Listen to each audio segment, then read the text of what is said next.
Nobody joins a cult. Nobody joins something they think is going to hurt them. You join a religious organization, you join a political movement, and you join with people that you really like. I think in everything that I tell you about Jim Jones, there's going to be a paradox. Having this vision to change the world, but having this whole undercurrent of dysfunction that was underneath that vision. Some people see a great deal of God in my body. They see Christ in me, a hope of glory. He said, if you see me as your friend, I'll be your friend. As you see me as your father, I'll be your father. He said, if you see me as your God, I'll be your God. Jim Jones talked about going to the Promised Land, and then pretty soon we were seeing film footage of Jonestown. Rice, black-eyed peas, kool-aid. We all wanted to go. I wanted to go. People's Temple truly had the potential to be something big and powerful and great. And yet, for whatever reason, Jim took the other road. On the night of the 17th, it was still a vibrant community. I would never have imagined that 24 hours later they would all be dead. Die with a degree of dignity. Don't lay down with tears and agony. It's nothing to death, it's just stepping over into another plane. Don't be this way.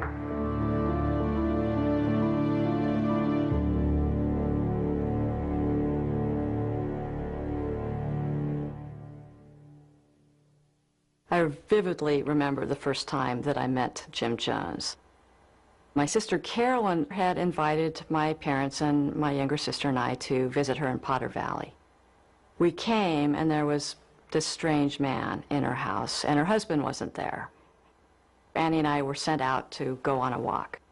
When we came back, something had happened. Something terrible had happened, because everyone had red eyes except for Jim Jones. We didn't really get the story until we were in the car going home. He was carrying on an adulterous relationship with my sister. And because his wife couldn't relate to him as a wife, that Carolyn had taken over that role. Everything was plausible, except in retrospect, the whole thing seems absolutely bizarre.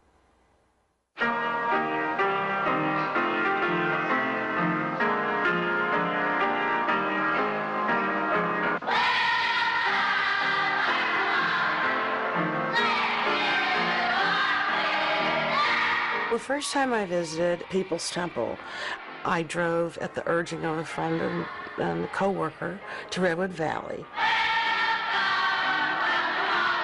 We all got suited down, neck tied and everything, and, you know, and we were sharp.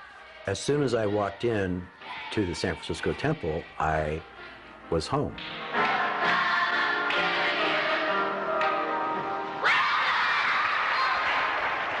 I was one of those kind of guys that I used drugs. I was an alcoholic. I drank alcohol and stuff like that. And all these people that were like my age, they were clean. Before I came here, I was taking LSD, marijuana, every type of dope you can imagine. Without our pastor Jim Jones to teach me the right way, I would not be in college right now. And for me, that was like, wow, man, I liked this. Thank you very much. Thank you. It was an interracial group. The choir was interracial. And they used to sing this song, never heard a man speak like this man before. Never heard a man speak like this man before. All the days of my life, ever since I've been born, I never heard a man speak like this man before.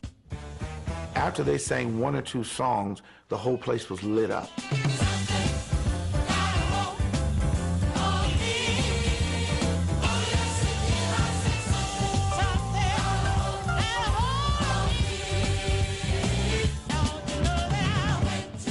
The People's Temple services, they had life, they had soul, they had power. We were alive in those services.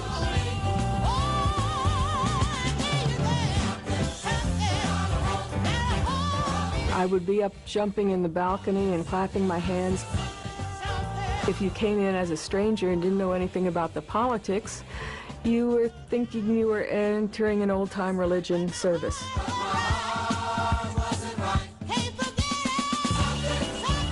By the time Jones did come out to do his speaking, the table had already been set. I represent divine principle, total equality, a society where people own all things in common, where there is no rich or poor, where there are no races, wherever there's people struggling for justice and righteousness, there I am, and there I am involved.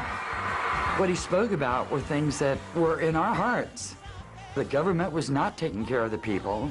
There were too many poor people out there. There were poor children. The world is like a human family. The little child may not be able to go and draw a paycheck, but the father guarantees the child care. The grandmother may not be able to work anymore, but the father and mother guarantees her the right to live. Every single person felt that they had a purpose there and that they were exceptionally special. And that is how he brought so many young college kids in, so many older black women in, so many people from diverse backgrounds who realized that there was something bigger than themselves that they needed to be involved in, and that Jim Jones offered that.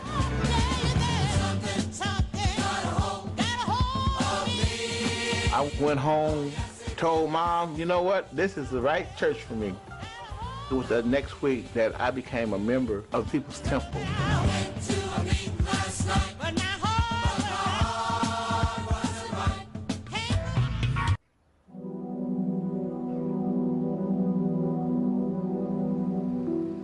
There's a little town in Indiana. The moment I think of it, a great deal of pain comes. As a child, I was undoubtedly one of the poor in the community, never accepted, born, as it were, on the wrong side of the tracks. I grew up with Jimmy Jones. We started first grade together. My brothers used to go over to Jimmy's house and hung around his barn, which was where he played. From the time I was 5 years old, I thought Jimmy was a really weird kid. There was something not quite right.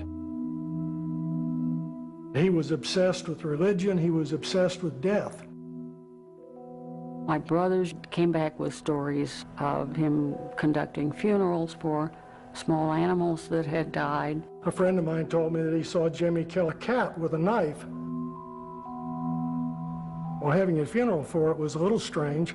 Killing the animal was very strange. Jimmy's father did not work, did not have a job, and was a drunk. Jim's mother had to work in order to support the family. And he was kind of left to his own devices. You know, kind of the kid who ran wild in the street, you know what I mean? Listen, he was in a dysfunctional family. We got a nice name for it now. But when you live in a dysfunctional family, you think it's normal.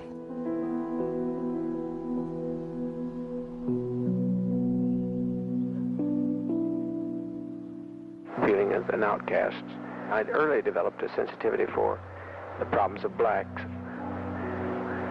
I brought the only black young man in the town home, and my dad said that he could not come in. And I said, then I shan't, and I did not see my dad for many years.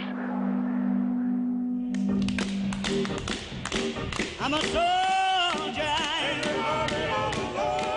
In Lynn, Jim Jones looked for community and couldn't find community in Lynn as a town, which had a population of, 1,000 people. But he did find community in the Pentecostal church.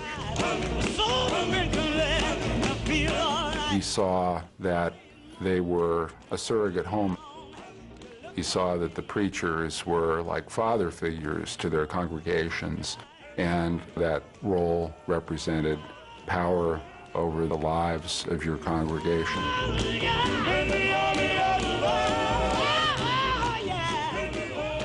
Jim Jones started out on the revival preaching circuit, learning the ropes of being a preacher, and once he started doing that, it became clear that he could get a following. The first time I met Jim Jones was Easter 1953. My mother-in-law, Edith Cardell, had a monkey and it hung itself. And she wanted to replace the monkey, so she looked in the Indianapolis Star, and in that Indianapolis Star was Jim Jones's ad that he had some monkeys to sell. So it was through that that she met Jim Jones and came back saying that he'd invited her to church this next Sunday. Oh, Father, in the name of the divine Son, in the name of the life-giving presence, speak in our hearts now. It didn't make no difference what color you were. There was everybody welcome there in that church, and he made it very plain from the platform. We had some people that disagreed with Jimmy that got up in the audience and said they disagreed with him. They did not like this integration part of this services. We did ask people to leave the church one night because of that. I was the first Negro child adopted by a Caucasian family in the state of Indiana. Jim Marshland actually went to adopt a Caucasian child. The story goes that I was crying real loud, and it drew attention for Marshland to come over. And once she picked me up, I stopped crying. My family was a template of the Rainbow family. We had an African American. We had 2 American Asian, and we had his natural son, homemade. Jim was breaking new ground in race relations at a time when the ground was still pretty hard against that. Jim Jones was hated and despised by some people, particularly in the white community.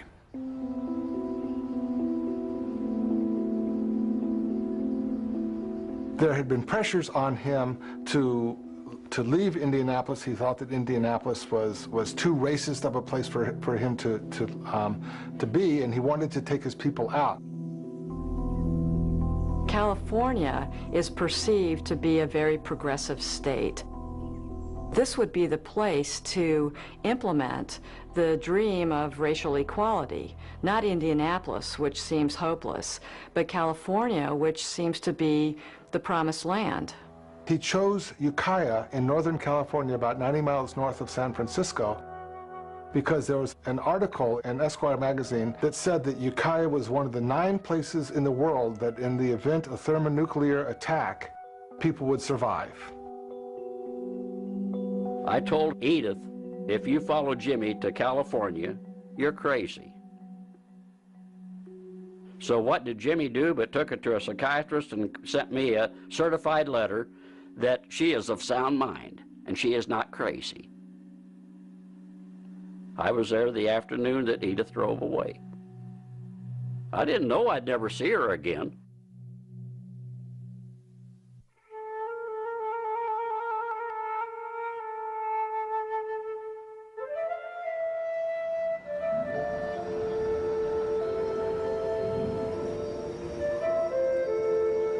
The move to California was really fun. There were about 12, 15 cars driving across the United States and making that journey to a place none of us knew, you know, none of us could even imagine. We were going to California, our new world.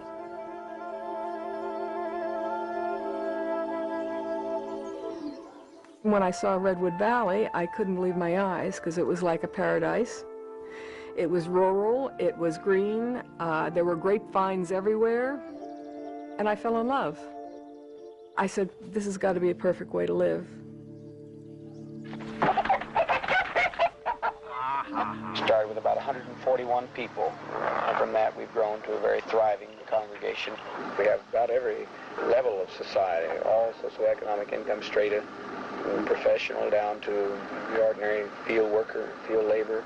Really, it's beautiful to see that all these divisions have been broken down, not only race, but any differences of economic position. The focus of Jim's message was the taken from the Bible, where Jesus, in his earliest days, told people to sell all things and have all things in common. Jesus Christ had the most revolutionary teachings to be said, in the sense that he said to feed the hungry, clothe the naked, take in the stranger, minister to those, the widows and afflicted in their suffering. And we feel that no one really tried Christianity too effectively, or the Judeo-Christian tradition.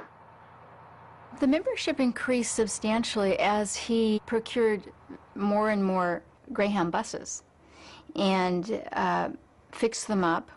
And every summer he began this cross-country tour. The purpose of the bus trips was to spread Jim's beliefs about socialism and the world and how we can live a better life and about an integrated lifestyle. But behind that, I think it was to gather more members for the temple.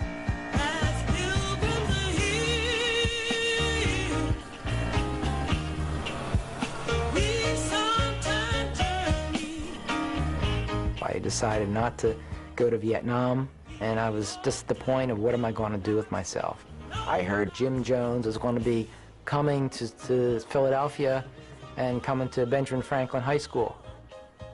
And I went Wednesday night, and I listened to him, and I was impressed by how it was such an interracial group, and people were really happy. You got nothing to lose. Who else is going to stand, look you in the face and say, come and I'll give you a job. Come and I'll give you a home. Come and I'll give you a bed. So I got nothing but a pension. Don't leave your pension behind. Who else will tell you that? Who'll tell you I'll put you on that bus tomorrow? I heard Jim Jones talking about equality among races, what it's like in living in California, in the Redwood Valley, the good works that they're doing, things that I wanted to get involved with but didn't even know where to make an entree. And all of a sudden the answer was there. Somebody is going to get on the Freedom Train in Philadelphia. He was there for 3 evenings, and the third evening I went off in the bus and came to California. Surely, he's able to carry. When I joined People's Temple in the spring of 1966, there were exactly 81 members. 5 years later, an extended family of 80 people had become an organization of thousands.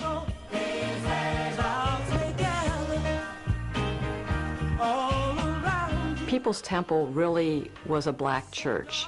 It was led by a white minister, but in terms of the worship service, commitment to the social gospel, its membership, it functioned completely like a black church. He talked black. He really understood it. He understood how it was to be treated differently. And that's from his roots, coming out of Lynn. When people heard Jim, they didn't look upon him as being a white preacher, you know. People didn't look at Jim as being white. He was not white. He was just their preacher. You going to go to Texas with me when I have that campaign? I was just wondering whether I could go or not. I'd love to go. Why, of course you'll go. You went to Mexico with me. As older people joined, it took a year or so, and he'd convinced the people that, he was doing so much in the community. And so why not, rather than just tithe your 20%, why not sell your home? Give the money to the church. And that is what people began to do. Now, in this church, what have we done in a short time? We have 4 senior citizen homes that are the most innovating, the most beautiful you want to see. They had their own rooms. They had every need taken care of. They had their food provided. They were well looked after. Now, my home is stone block, and there's not a piece of new furniture in it. But our senior citizen homes, they're elegant. And that's beautiful.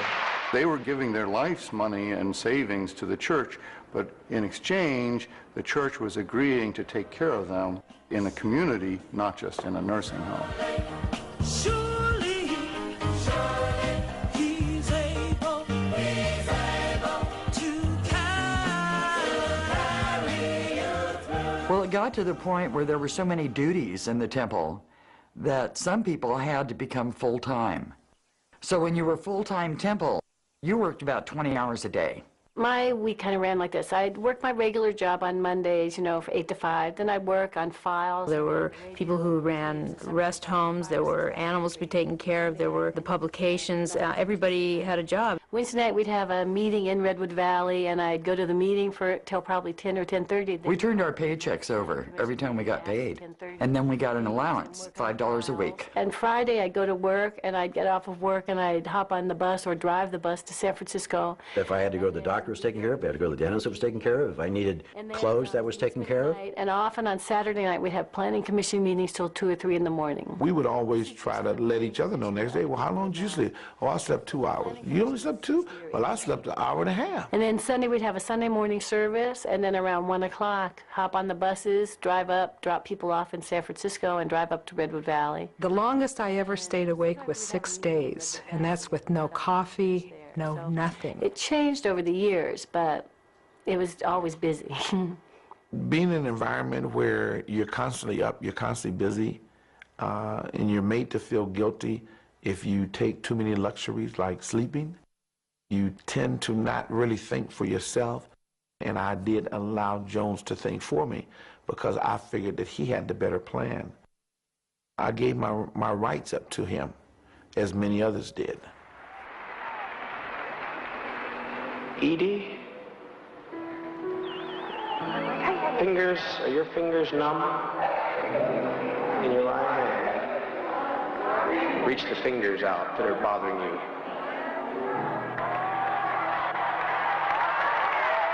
Now, is the pain gone?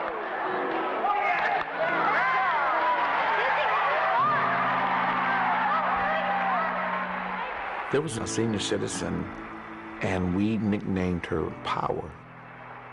He would have her to come up in the midst of one of his meetings, and she used to say, "The man got power. The man got power, y'all."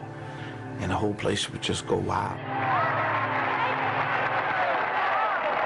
Take your glasses off. Let's just dare in our faith.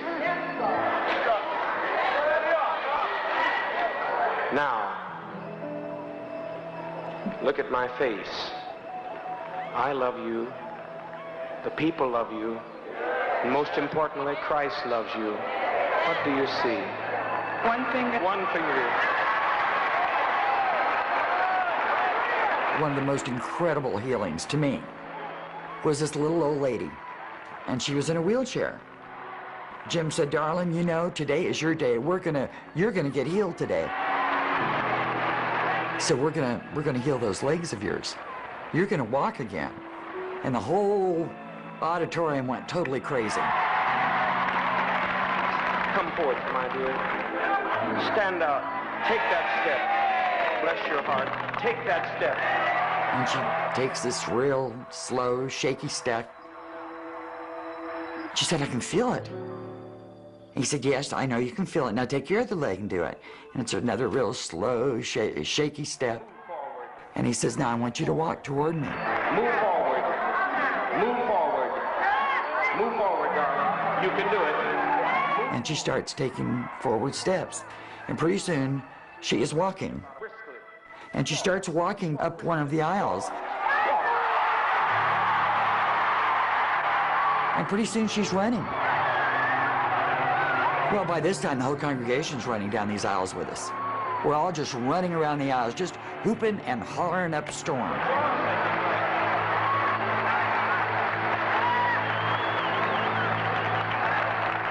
Later, I found out that this person that I had seen healed and cried with was really one of the secretaries, made up to look crippled and blind. Never shall forget what he's done for me. Oh, what he's done for me. Oh, what he's done for me. Oh, what he's done for me. I never shall forget what he's done for me. For those people that hadn't grown up in the apostolic world, Jim would say, you know, I know this is different for you, but for people to come from extremely religious backgrounds so that I can bring them forward to the message that's so important for all of us today, and that is activism, then I need to speak on each person's level. He said, a lot of you people, you Christian people coming in, you're so hung up on this Bible. He said, this black book has held down black people for the last 200 years. He said, but I'm going to show you this has no power. So he leaned way back like a football player, and he flung it. And when he flung it and let it go, the place got dead quiet. Like. And he waited till it hit the floor. Pow! When it hit the floor, he stood and he looked back and forth. He said, now, did you see any lightning come from the sky and strike me dead? You're going to help yourself or you'll get no help. There's only one hope of glory. That's within you. Nobody's going to come out of the sky. There's no heaven up there. We'll have to make heaven down here. And he said, what you need to believe in is what you can see. He said, if you see me as your friend, I'll be your friend. As you see me as your father, I'll be your father, for those of you that don't have a father. He said, if you see me as your Savior, I'll be your Savior. He said, even so, if you see me as your God, I'll be your God. Yet I never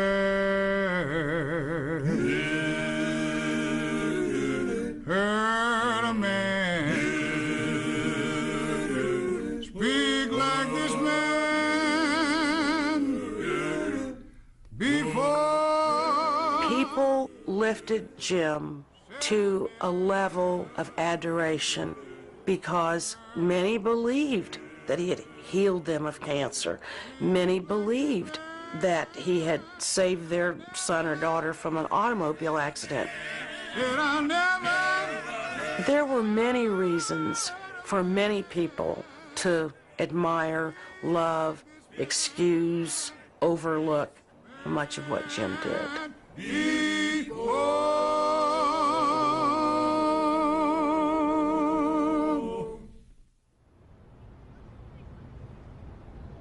I had been in the temple for just a few months. I was sent backstage in Los Angeles to get something for somebody. I don't remember what. And Jones happened to be coming out of his room, and he said, "Hi, Tim, how are you doing? How's it going? How do you like everything so far?" And, "Oh, I like it a lot, and, you know, it's really cool." I don't remember exactly. And he reached up and kind of patted the back of my neck, and he said, "I'll fuck you in the ass if you want." And I just kind of stammered, no, you know, no. And he said, "Well, you know, if you ever want that, that's okay, you know, just let me know and we'll do that." Jim said that all of us were homosexuals. Everyone except, he was the only heterosexual on the planet, and that the women were all lesbians and the guys were all gay, and so anyone that showed any interest in sex was just compensating. What he explained to each of us and in sermons was that sexual relationships were very selfish, and they took away from the focus of the church, and that was to help others. Jim was not celibate. Nobody knew that until perhaps it was their time to find out. What he spoke from the pulpit wasn't what he did behind the scenes. I remember one night, one of the brothers had stood up and said, "You know, I think everybody that wants Father to screw him in the butt, you need to take an enema first." I'm telling you the truth, man. I'm telling you the truth.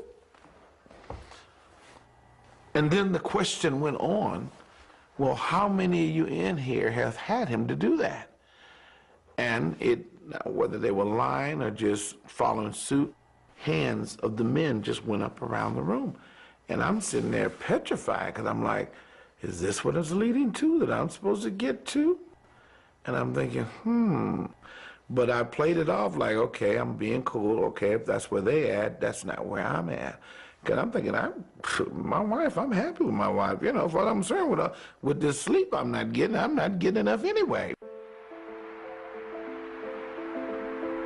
One of the powerful things that Jim used to keep us to not think was that we were never really allowed to speak with one another.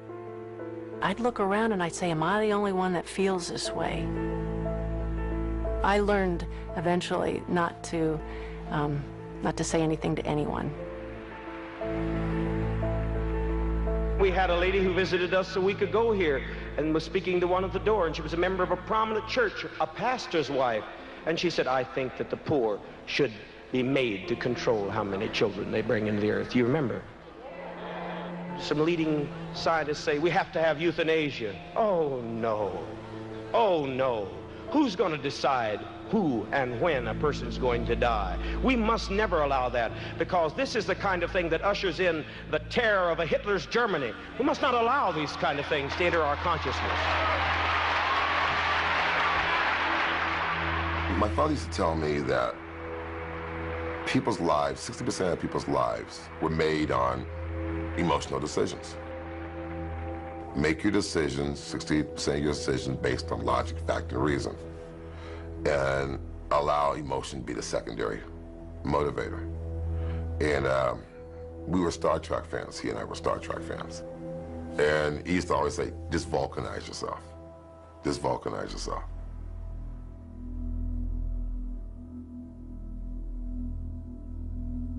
We were celebrating New Year's Eve. There were about 120 people. Jim started talking about our cause, and he said, this punch is going to be passed out to everybody here.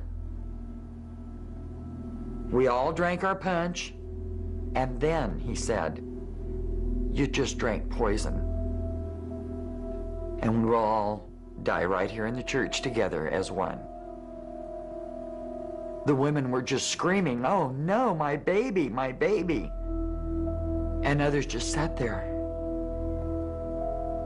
And all of a sudden, Jim says, that wasn't poison you drank. Jim said that this was a test of loyalty. He just wanted to see if we were truly committed to our cause, and that was how we would show it. Well, it wasn't about our loyalty, because we were demonstrating loyalty all the time. Coming there, being there in the meetings, sitting, listening, you know, supporting, working. And I thought it had a lot more to do with Jim's sense of rehearsal. Did he feel like he was potent and omnipotent enough to really get people to kill themselves when he said so? And that frightened the hell out of me.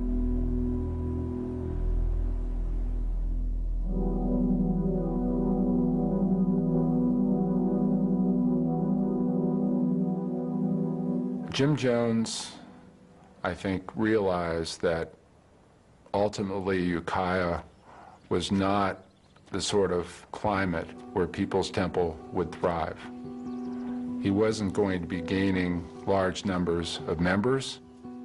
He couldn't declare himself to be a socialist god openly, certainly in a city like Ukiah.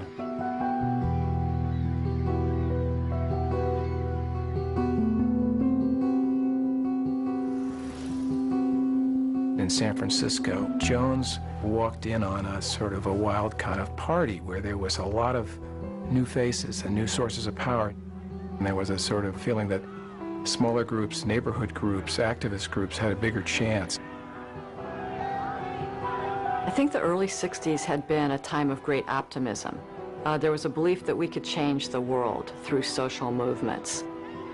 With various assassinations of Malcolm X, Medgar Evers, Martin Luther King, Robert Kennedy, there was definitely a feeling of hopelessness. The message of People's Temple was, no, the dream is alive.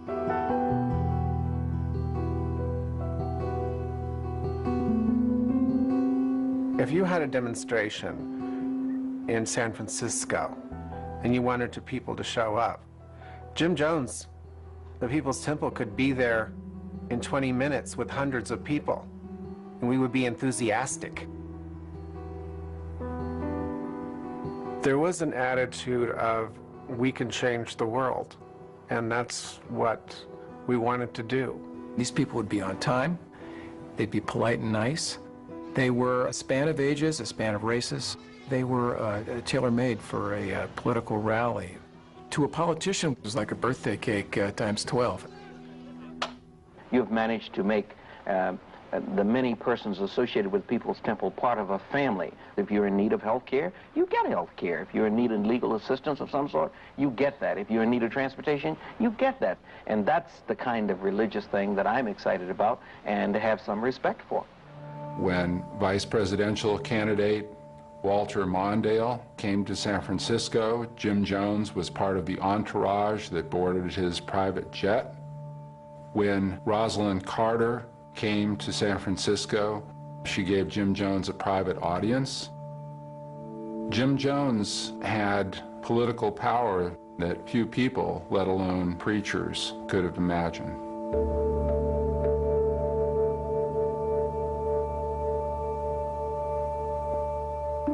Jim Jones represented the People's Temple as a progressive movement that was threatened, that there were outside forces who didn't want us to do what we were doing, and it was the government. The government was infiltrating and wiretapping and trying to kill people or assassinate people. That's what was happening. He was always paranoid that someone was going to get in and try to kill him. That they had two people that had dedicated their lives that they were going to jump in front of Jones and take the bullet, kind of like the Secret Service, so to speak. Jim started changing a lot in the 70s. He was taking drugs. I think he said it was his kidneys at the time. And he was getting more and more paranoid. Incredibly paranoid. There was always threats, always threats. They were there. They were just about to try to destroy us if we weren't always vigilant about our movement.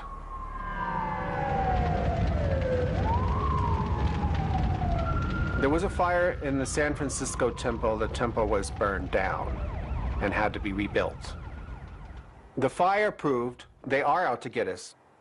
They so don't want us to do what we're doing. They've burned down the temple. They'll do anything to keep us from doing what we're doing, so we have to be even stronger. What about the fact that the Ku Klux Klan has increased 100 times in its membership? Where? Not Mississippi, I'm talking about New York State. It's the church's duty to have a place of protection for its people. December of '75, 90 of us went by plane into Guyana and saw where we were building the community there. See, they've made progress on the road and leveled it, clear in the 5 miles that you're seeing in the distance. Housing complexes that are being built. What I saw that creation as being was building a city where we could move and raise our children outside of the oppression and the racism of the United States of America. When I first went into Jonestown, it was just a footpath in the rainforest. We had Indians in front of us with machetes, and we had Indians behind us with machetes. 300 miles into the jungle, we literally built a city in the middle of the jungle, in the middle of nowhere. Hello, family. It's such a joy and great pleasure being here because of Father's love. We are trying to make, and we are making a place of refuge for all of you here. There's nothing at all that I have any holdings there. I do not want to go back in any way, shape, or form to the States. I love it here, and this is the place where all of you are going to be. Pretty soon we were seeing film footage of the first crew that went down there. We all wanted to go. I wanted to go. It looked like freedom. Now will each of you give a very fond embrace, a salutatory kiss of greeting to your neighbor, and let's fill this atmosphere with warmth and love. We thought of ourselves as one big family that did handle our own discipline. I was in a lot of the meetings where People were spanked or beaten, and I was slapped once also in a public meeting. People were brought up front and had to tell who they'd slept with and who they'd sneaked off to a restaurant with. It wasn't a week that went by that I wasn't called up on the floor. Because of my behavior, because of my attitude. Stanley Clayton, up front, center. He would ask people, what do you think we ought to do with them? You think you ought to get a good boxing? And then you'd get a resounding roar, yes. You might fight 5 people in one night. Well, you know, you're very tired. I've seen situations where they actually knocked the person out and actually took water and threw the water back on, woke him up and woke him some more. I had welts really bad, and when I went to work the next day, one of my employees noticed the welts when I sat down, and I just broke down and told her. She didn't even know I was People's Temple. And she called the manager of the station up, and they talked to me about leaving. I couldn't say goodbye to my son and my husband, because at that point it was like the Gestapo. The families were turning in each other.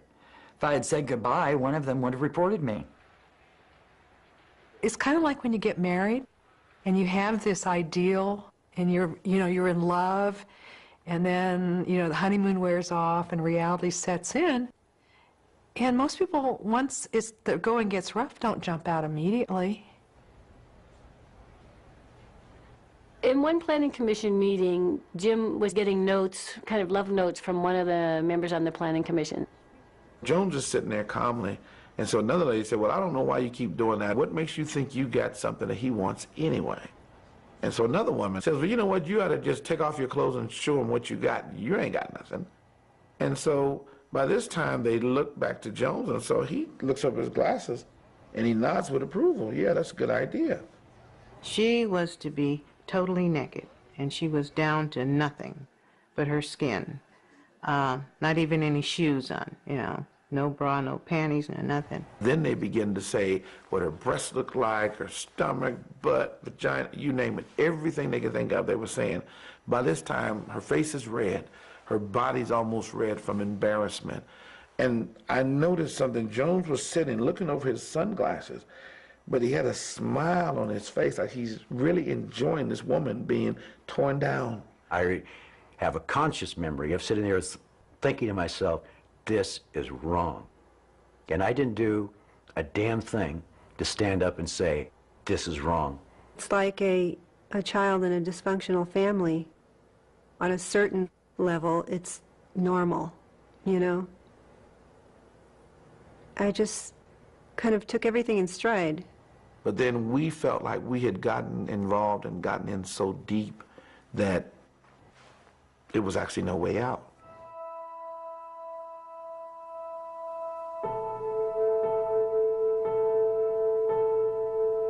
I traveled on bus 7, which was Jim's bus. And he sat down next to me. And I was sitting there and I thought, that's weird. It smells like alcohol next to me. And he leaned over and he said, do you know what you do to me? He had informed me that I was to come in, and on bus 7 there was a room in the back, which was like for just him. He had books, he had a desk, he had a bed. When everyone got off the bus at the rest stop, I went into his little room and I sat there and waited for him. And finally, he opened the door, and without any talk or anything, he just pulled down his pants and had sex with me. And as I lay there, frightened, not sure what to do, and as I shivered, he'd say to me, this is for you. I'm doing this for you, Debbie.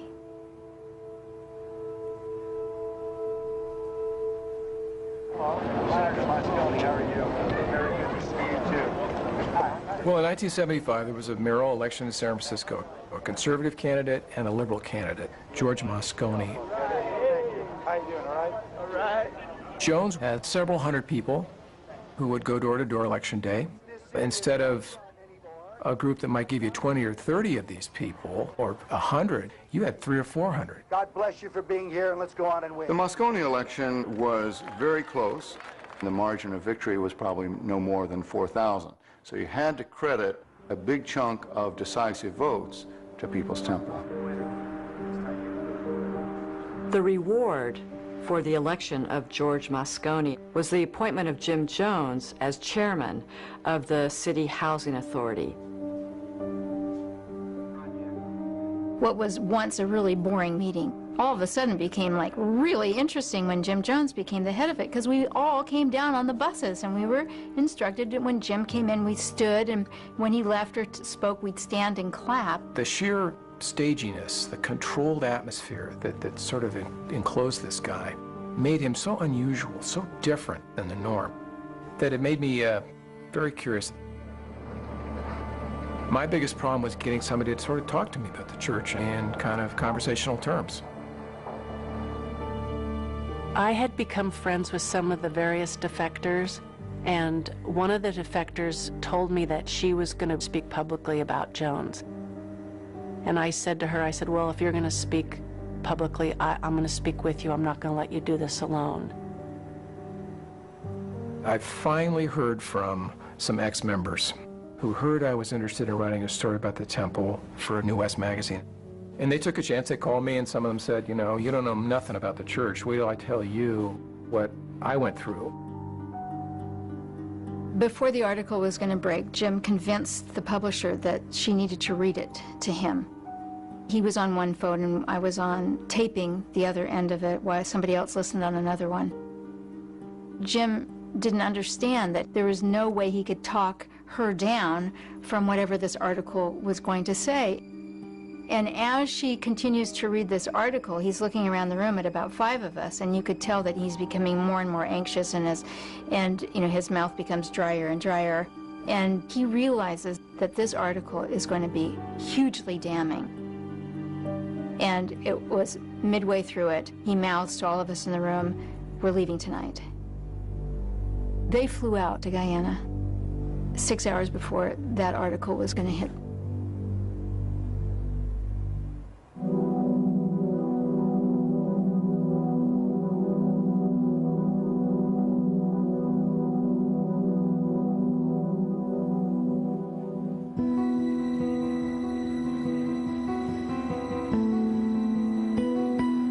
When Jim Jones decided that there was too much pressure, too much trouble to stay in San Francisco, he ordered the move to Jonestown, and it happened almost overnight. People were being taken to airports.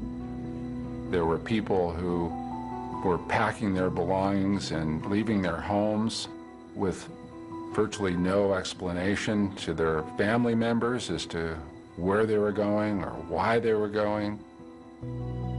Fred Lewis came home and found that his wife had taken their 7 children and gone to Guyana, along with all their possessions. My wife had gone over 3 months prior. I was waiting on pins and needles, and I was talking to her probably twice a week on the ham radio. And Leona Collier came up and said, "Okay, Eugene, it's your time. You're going over." Coming into Jonestown, and we see a guard at the front gate, and you're all excited, and you're going down this road. The trailer comes to a stop, and then you can see the wooden pathway that leads to the pavilion. And you want to run. But you're just trying, I'm gonna be cool. And just as you reach the edge of the pavilion, people started rushing you that you knew, my wife is there. I haven't seen my mother in over a year or so. And I'm just hugging people, and it's like I've arrived, and everything's gonna be okay now.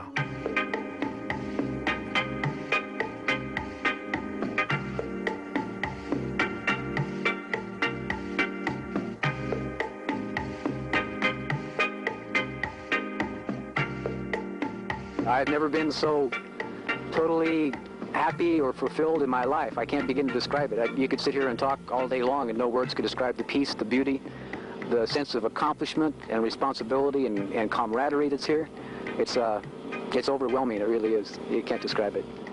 You know, it's just such an exciting time. Everything was new and unique and just fun. You know, we just had fun with it as it grew.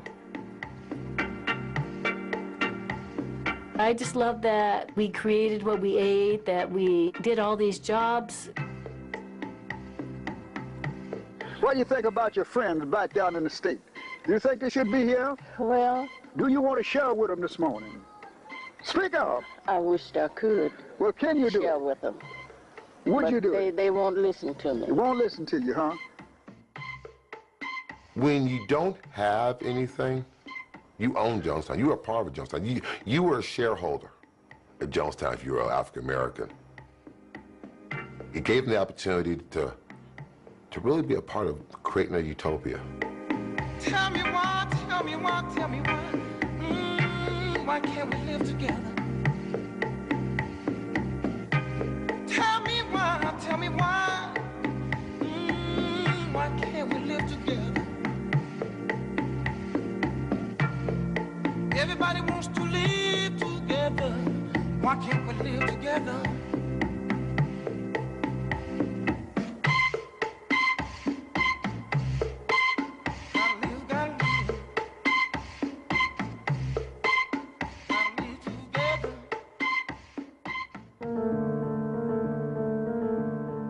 I think that Jim Jones took his group down there because he was afraid to face the publicity and answer the questions here in this country. I don't think that he feels confident having people talk to their relatives. I think the only way he can survive and sustain what he started is to isolate all his followers from this country and from their families. The concerned relatives were the ex-members who wanted other family members still in the church to know they could leave. They wanted them to feel that there was an outside world, that Jones was wrong about telling people they could never leave the church and that they'd be treated badly in the real world. The concerned relatives prompted FCC investigation of People's Temple. They organized letter-writing campaigns to public officials, to members of Congress. They were incredibly effective in mobilizing government and media interest in People's Temple. He was talking integration, he was talking helping people, he was talking better this and better that. What about now? What's your impression now? My impression now that those are fronts for him, I think he's gone crazy.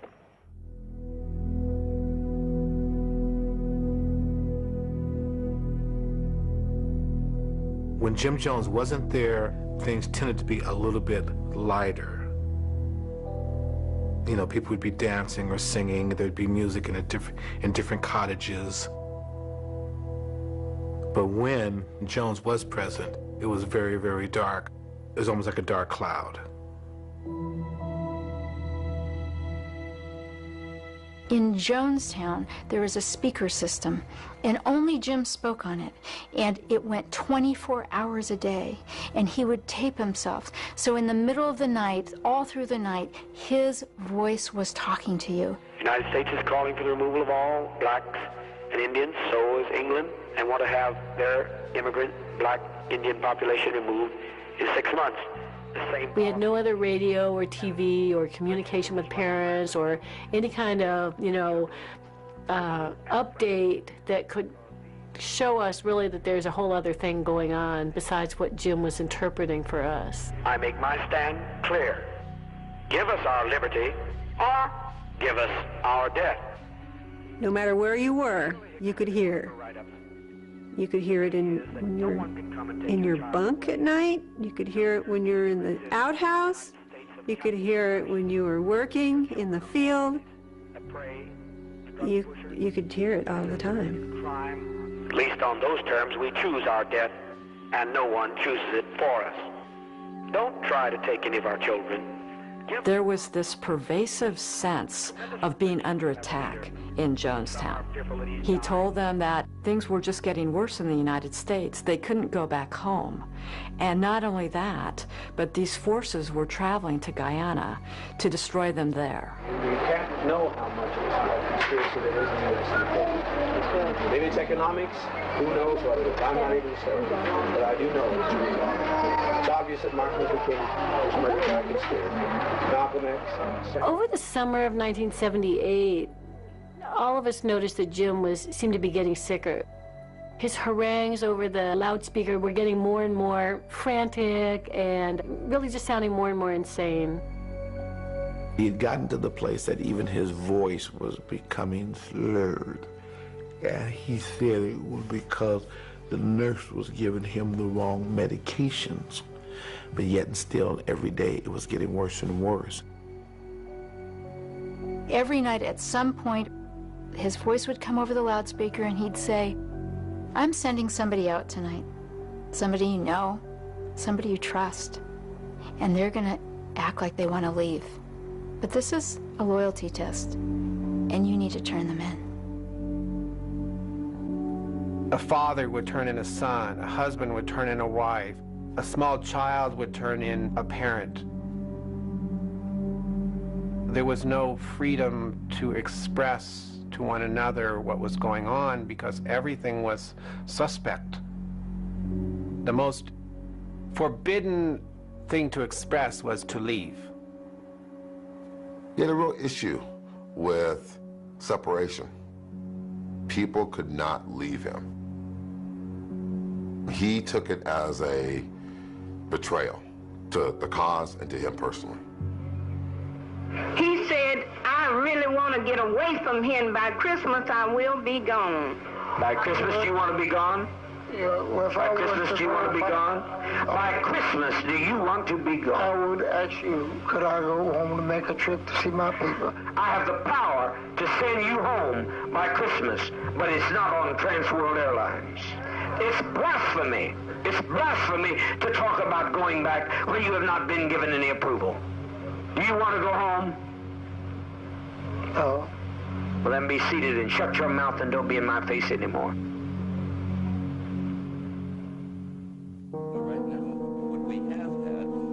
Congressman Ryan was unique in the political sphere. He had this hands-on approach to legislating. He just didn't take no for an answer. So when he was in the state assembly, he went to Folsom State Prison and spent a week as an inmate to understand the prison issues and prison reform.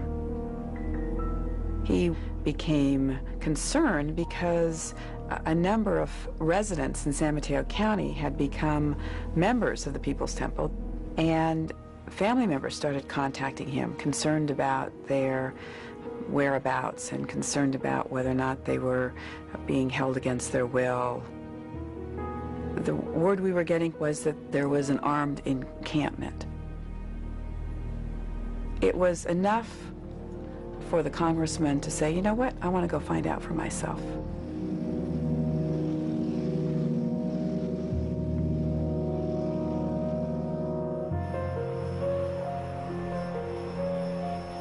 There was a lot of preparation for Congressman Ryan's visit. There was all these different scenarios that were presented. He wasn't going to let him in, he was going to let him in.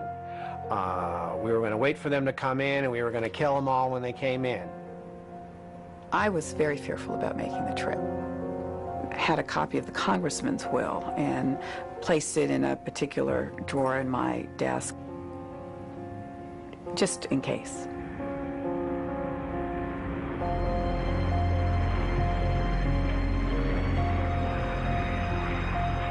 We flew in sometimes in the afternoon, about 6 p.m. We saw this beautiful signs, "Welcome to Jonestown." As we approached Jonestown, it was Spartan, but very impressive. How could you not be impressed that out of the jungles of Guyana, they had carved out a community? They had crops growing, they had cabins, they had a little medical clinic, a little daycare area. Flour, rice, black-eyed peas, more peas. We have different containers around the place. We couldn't go through all the tremendous inventory they built up. Kool-aid.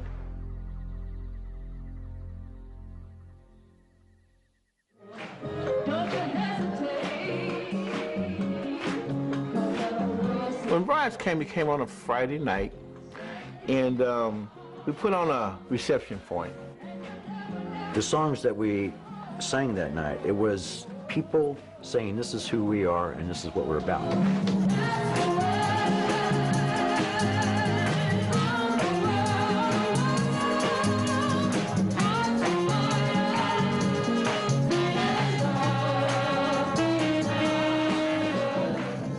It was a vibrant community. I would never have imagined that 24 hours later those people would be dead.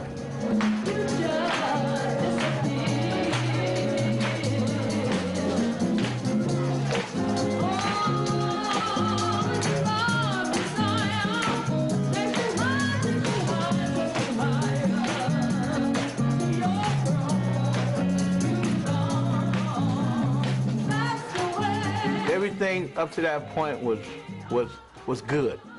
Everybody was thrilled that Ryan was thrilled. He just kind of praised us.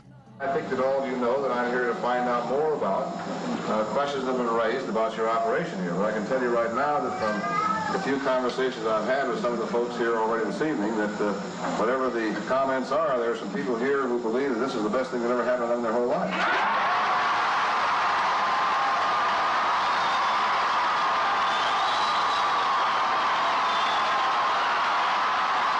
That response to him was spontaneous, it was loud, it was emotional. What I was feeling was, this is an opportunity that I can vocalize how much I believe in what we are doing here. The reporter next to me said, I've never felt anything like this before. And I said, because you haven't felt anything like this before.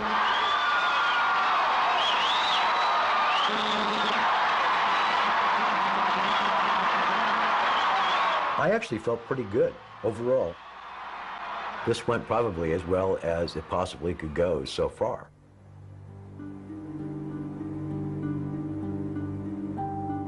When Congressman Ryan came, I wanted to pass him a note. It said, help us get out of Jonestown.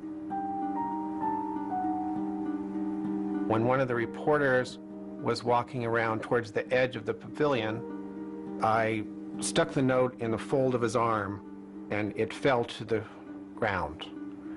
And so I picked up the note and I gave it back to him. I said, you dropped something. And this little boy, about 9 years old, started saying, he passed a note, he passed a note. Don Harris, who was the NBC reporter, came up to me and Congressman Ryan and handed us these 2 notes from people that wanted to leave. So at that point, we knew that something was very, very wrong.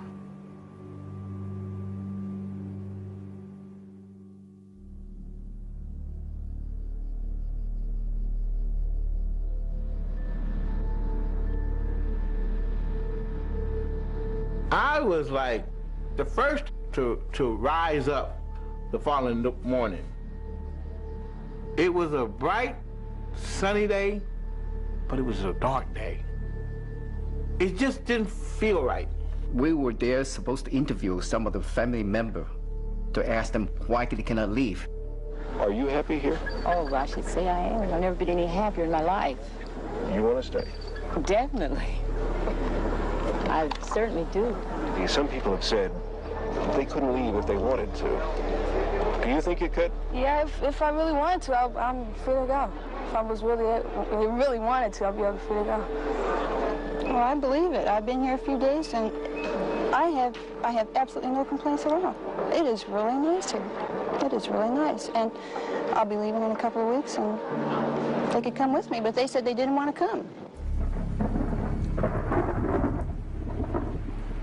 Literally out of nowhere, the storm came blowing in. The sky turned black, the wind came up, and it just torrential rain. But what I personally felt was that evil itself blew into Jonestown. It was about 11:30 in the morning. Edith Parks walked up to Jackie Spear and said, I'm being held prisoner here, I want to go home. Now, do I both understand you to say that you both want to leave Jonestown on this date, November 18th, 1978? Yeah. Immediately, the whole vibe changed. I mean, just reporters said, we got our story. You know, the story here is happening right now. Jim Jones came to talk to me. And the first thing he said was, don't say anything to the reporters. They're all liars. The last words I heard from Jim Jones was, I just want you to know that you can come back to Jonestown and visit your son anytime you want. Last night, someone came and passed me this note. He's the one that I'm just talking about. Yeah, this is the man that wants to leave his son here. Doesn't it concern you, though, that this man, for whatever reason, one of the people in your group... People play games, friend. They lie. What can I do about liars? Are you people going to leave us? I just beg you, please leave us. Bill, we will bother nobody. Anybody wants to get out of here can get out of here. We have no problem about getting out of here. They come and go all the time. I don't know what kind of game. People like people like publicity. Some people do. I don't. But some people like publicity. But if it's so damn bad, why is he leaving his son here? Can you give me a good reason for that? When word got out that people were leaving, all hell broke out. You bring those kids back here! Hold on a second. You bring them back! One second. Don't you touch my kids! More people wanted to leave. And then Jim Jones started to make pleas to people saying, you can't leave. You're my people. Why do you want to leave? It was an emotional roller coaster for everyone there. Don't you touch my kids! Mother! Wait, my kids! No! Jones was in the pavilion. At one point, he said, well, of course you can go if you want. But clearly that was not the message. The message was, you are betraying me. I went and I spoke to the congressman in the pavilion. I told him, you are in extreme danger. You need to leave. And he said, you don't have anything to worry about. He says, you have the Congressional Shield of Protection around you. And I just looked at him like he was totally insane. Congressman Ryan is directly across from me, and I saw this Temple member walk up behind him, and he was actually crying and shaking. And all of a sudden, he pulled out this knife and said, all right, motherfucker, you're gonna die. We all jumped on him, and there were just screams of horror everywhere. We heard this great uproar in the pavilion, and the truck stopped. Shortly thereafter, Congressman Ryan starts walking out in this blood-stained shirt. Those of us in the news media viewed Congressman Ryan as a form of protection, a shield of the United States. What happened there in those few moments made it clear that nobody was safe.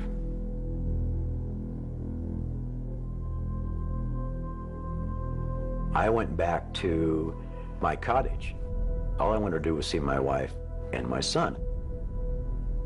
Gloria and I were laid down on the cot, and we just held each other. And I said, you know, I think we may all die. And she said, she kind of looked at me, and then she looked down at our son, who was playing on the floor with the toy, and she said, you're scaring him. I had literally opened my mouth to say, we need to leave, when there was an announcement on the loudspeaker, will everybody report to the pavilion for a meeting.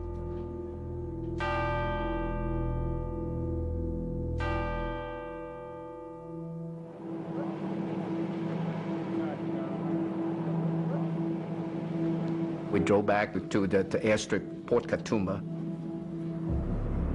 All of a sudden, we saw a dump truck from far away arriving to this airstrip. We realized these people catch up from the people from Jim Jones. They're very close lieutenant to Jim Jones. These three guys, they get off the truck, walk around this area as though they were looking for somebody. They look in people's faces, they stare at us for a little bit, but they didn't say one word, didn't ask anything. Right away, they walked back to the truck. They drove this truck all the way across the airstrip and stopped on this side of the plane. So literally, they cut us off from the jungle. We never know there's people hidden inside the dump truck. The moment they stopped shooting right away.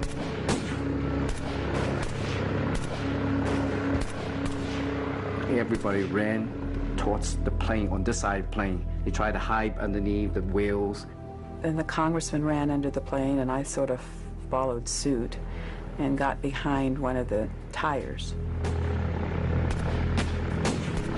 All you can hear is a gun pop, pop, pop goes off constantly. We lie flat on the tarmac at that moment. But shortly afterwards, I heard my partner, the cameraman, he yelled, "Oh shit," he said he got shot. He was sitting up. There were people tumbling and yelling and letting out cries as they were hit. I was hit in my arm and wrist. I felt a tremendous explosion right next to my head. I got a tremendous pain ran through my arm and on my shoulder. I was literally shaking, but I didn't move. I took the pain and hold still. I was lying on my side, pretending that I was dead, with my head down, and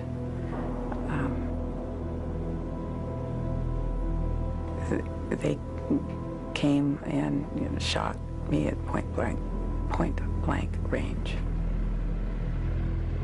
I remember someone coming to me and telling me that Congressman Ryan was dead.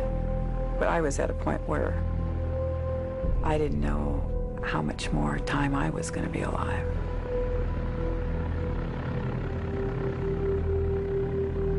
The gun's dead, and all you can hear, this one engine was still running. So all you can hear the engine noise. And that's it.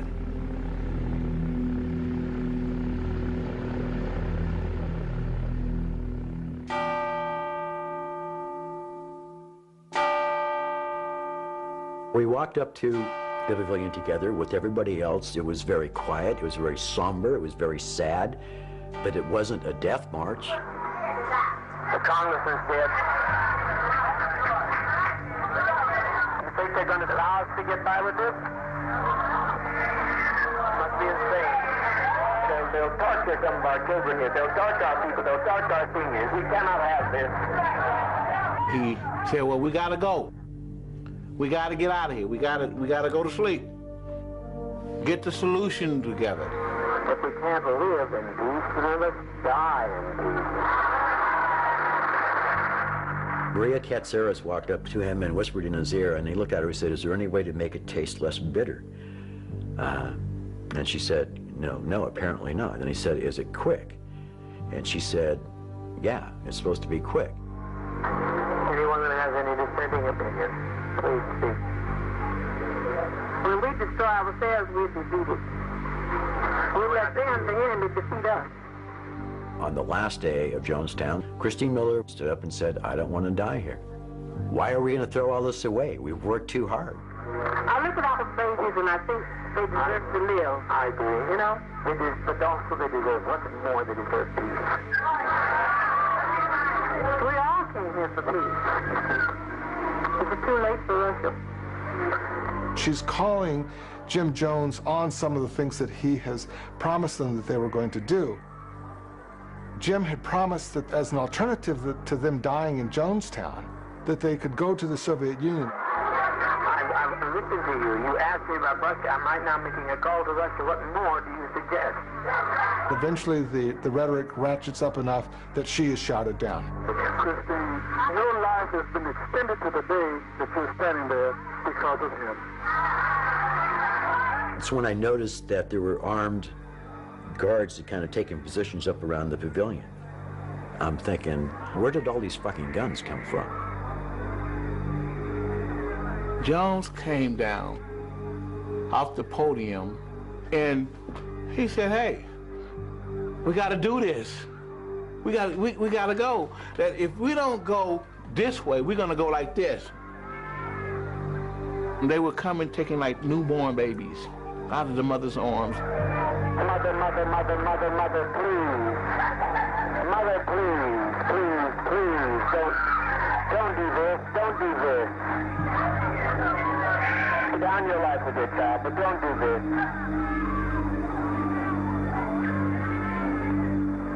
There was a young kid, his name was Thurman.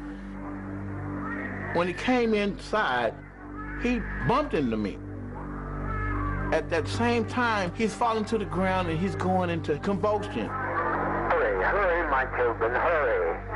All I say is not fall in the hands of the enemy. Hurry, my children. Hurry. I grabbed the kid from the shoulders up.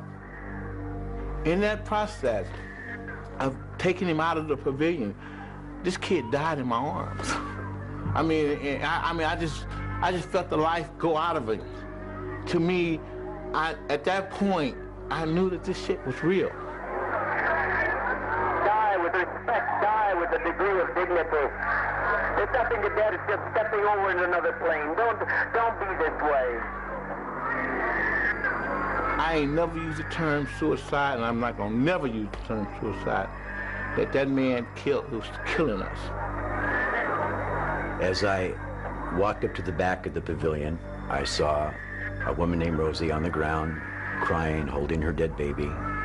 There were maybe 8 or 9 other people who were dying or in the process of dying.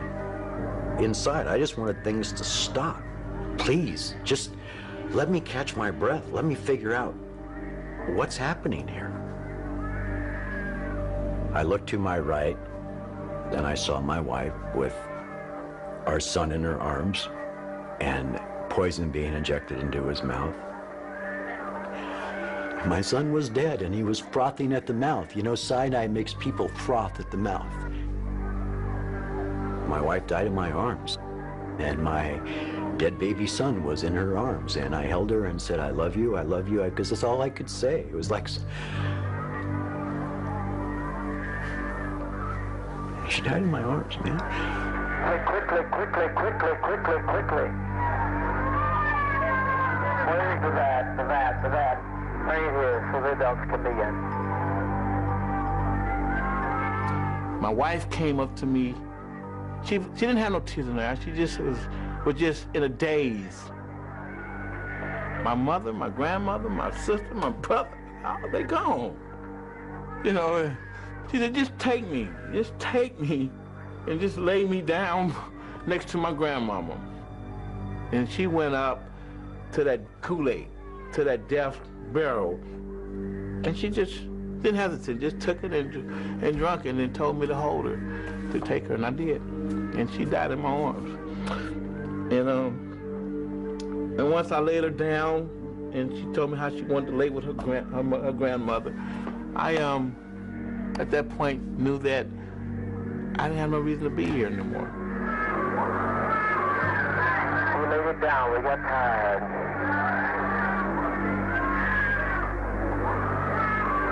We didn't commit suicide, we committed an act of revolutionary suicide protesting the conditions of an inhumane world.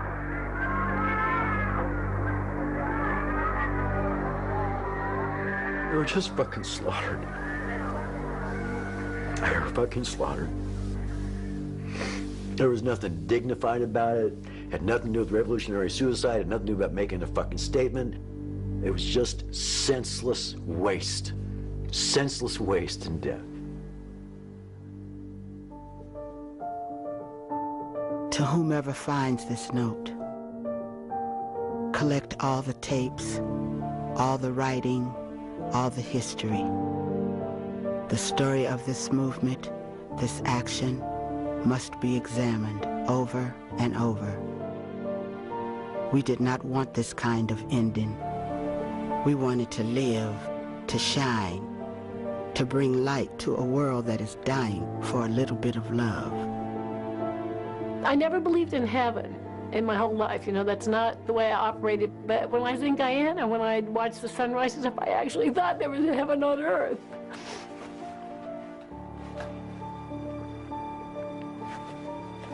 And now I can't believe in heaven anymore. There's quiet as we leave this world. The sky is gray. People file by us slowly and take the somewhat bitter drink. many more must drink. I'm saddened because it didn't work out, because it just seemed so beautiful. And I'll say this about November 18th. I felt I'd lost a family, and I knew I had lost my children. A teeny kitten sits next to me watching. A dog barks. The birds gather on the telephone wires. Let all the story of this people's temple be told. We were people that we wanted to make a change. It's a shame it didn't happen. It might not never happen. But one thing I can say, at least we tried. And we didn't sit back and wait on the laurels of somebody else to try it. Yes, we tried it. Yes, it was a failure. Yes, it was very tragic. But at least we tried. If nobody understands, it matters not. I'm ready to die now. Darkness settles over Jonestown on its last day on earth. I'd never had any dreams of Jonestown until this one dream came. I could see myself in Jonestown walking, and when I looked to my left, there was my son. He was standing in the middle of a duffel bag, and just right when I got ready to reach to touch his head, he pulled the bag up like this, and the bag fell, and he was gone.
Be sure to be watching this time next week for our exclusive coverage of the IAAF World Athletics Championships live from Osaka, Japan, and support our Australian team in bringing home the gold.